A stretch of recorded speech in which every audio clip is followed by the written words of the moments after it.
Alright, guys, Jon Jones is not the GOAT. He's nowhere near, and it's time we set things straight, okay?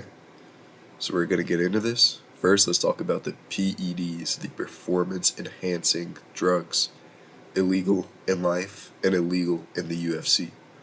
So, first, December 2014, he tested positive for cocaine.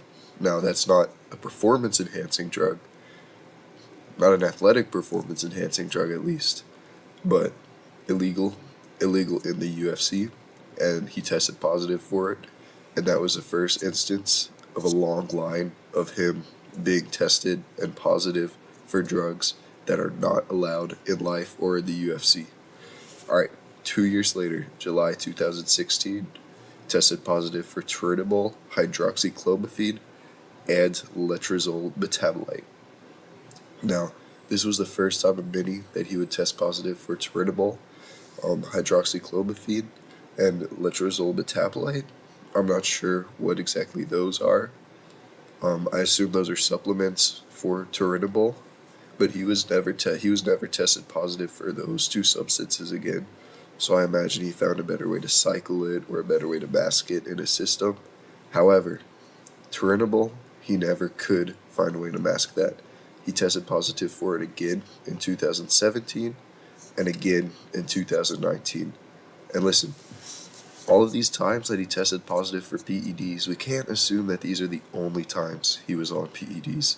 We have to assume that he was always on PEDs, unless his performances, unless his physique suggests different. Testing positive for drugs 4 times suggests that you were likely on drugs more than 4 times. Now, let's talk about what trinidol is. So, trinidol is an anabolic androgenic steroid, and it originally developed in secret in the 1960s by an East German super athlete development program.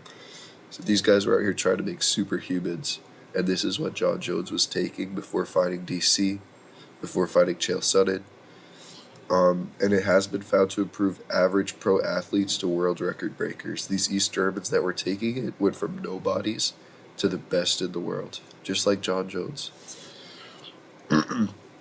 Alright, next we gotta address this overrated resume.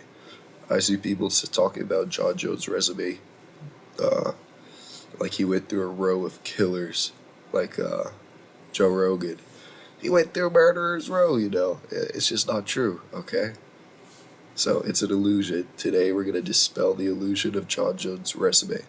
And I'm not saying it's bad, because it's pretty good. It's just not greatest of all time, even without the PEDs.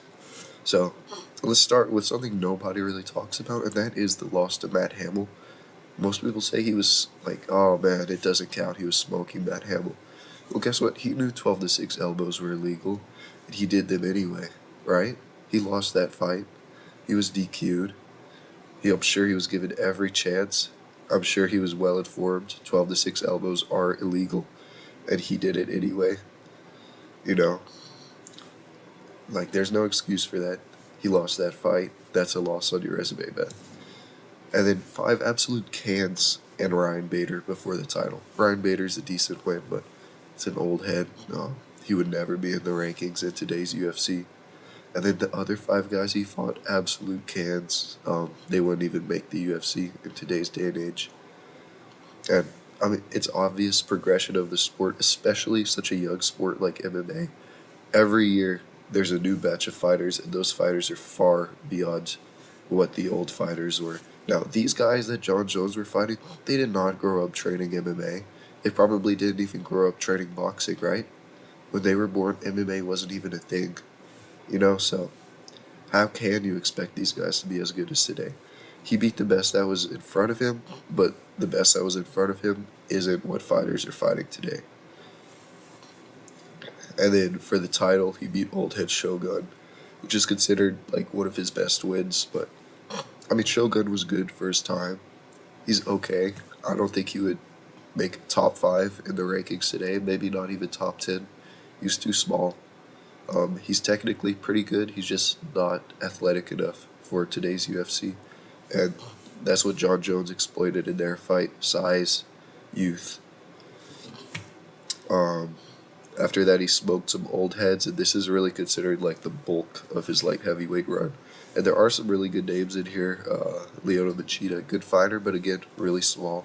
Jon Jones had a massive physical advantage. Rampage, good.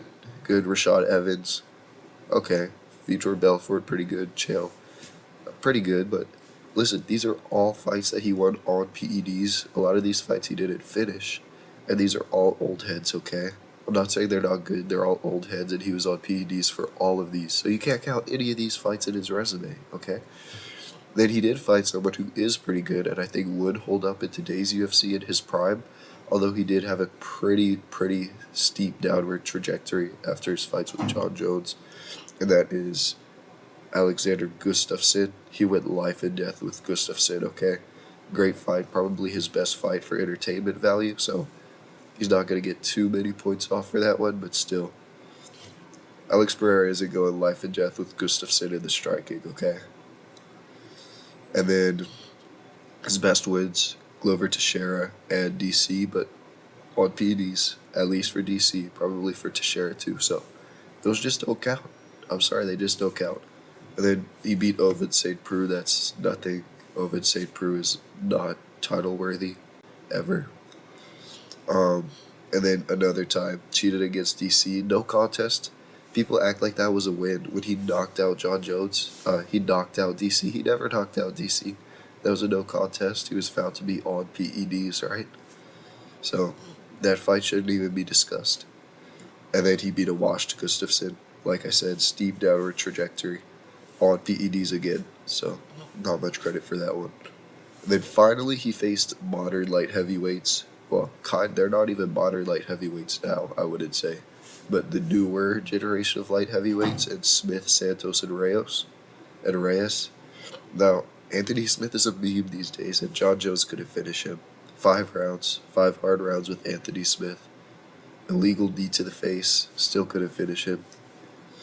Thiago Santos, injured, washed up, past his prime, couldn't finish him.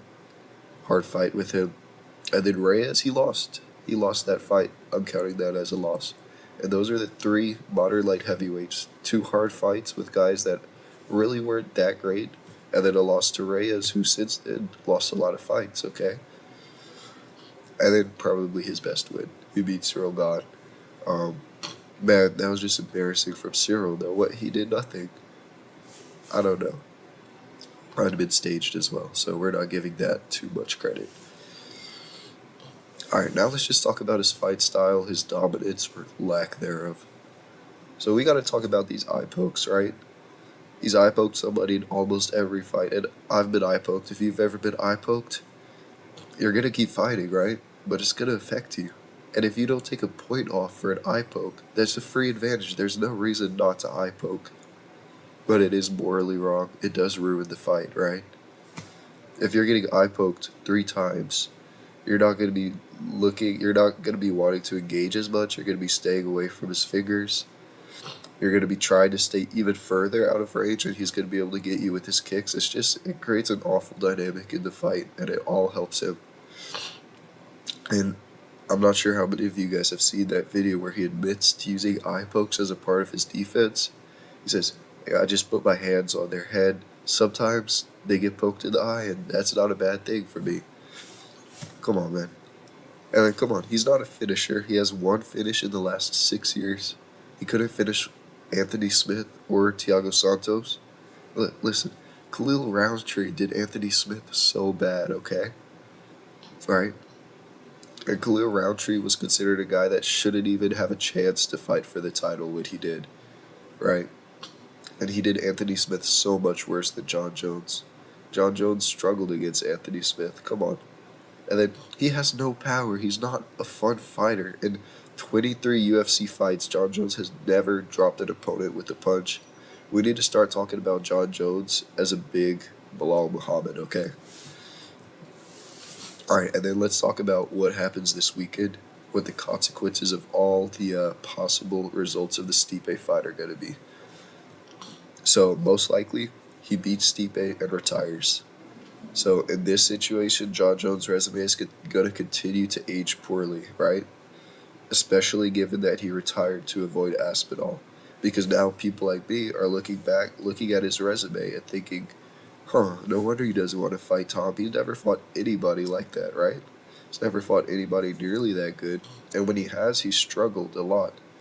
So that might be the best case scenario for Jon Jones, and it's really not great considering how he was regarded just a year or two ago. Okay, second most likely, but very unlikely, I'll say. He loses to Stipe and still retires. Now, this would be really bad for him. He's already lost a massive amount of legacy just in the drama with Stipe and Tom, right? This would be even worse because now his loss to Stipe would be the most memorable moment to fans as well as him ducking Tom. When fans think about Jon Jones, they're going to think, oh, he lost to Stipe while he was ducking Tom Aspinall. That's about as bad as it gets for him. Okay, and then now we go to something that could happen, but I doubt it. This is if he beats Stipe and then accepts a fight with Aspinall and loses. Now, he'd still be remembered as great for all the names that he beat, but it would be pretty clear that this new generation, guys like Tom Aspinall, are just, they would all have beaten him, right? Especially if Tom Aspinall knocks him out, puts him out bad. And then, because of that, his resume is going to fall under scrutiny. Guys are going to be looking back and thinking, maybe these guys he beat weren't so good. Maybe a lot of these new guys would have beaten him, huh? Alright, and then this is like a nightmare scenario. But if he beats Stipe and beats Aspinall, this is the only way I see this working out well for him. Everything about fighting Stipe and ducking Aspinall, all of that goes out the window for him. People forget about his PEDs and poor performances, and he's considered the GOAT again. But God forbid that happens, okay? Alright, well, thanks for watching, guys. We'll watch this fight and see how it goes. Have a good one.